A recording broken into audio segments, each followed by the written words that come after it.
अहिले फिलहाल 76 भएको छ। 3 महिना भयो बिजनेसमा लागेको। फर्स्ट लटकोहरू यत्रो भएको छ। योहरू हो, योभन्दा अलिक सानोहरू सेकेन्ड लटको हो।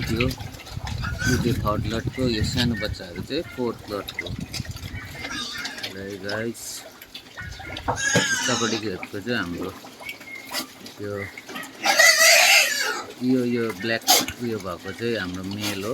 अरू चाहिँ सबै त्यो फिमेलहरू हो। 5वटा फिमेल, एउटा मेल। यहाँ एउटा मेलै छ। एजी पिग फार्मको चाहिँ अहिले पोजिसन यस्तोमा छ हो। चारो हालेको, चारो खाँदैछ। कस्तो खान्छ त्यो चारो।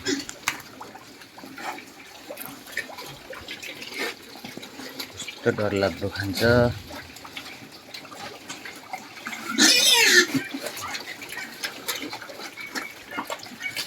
गाइस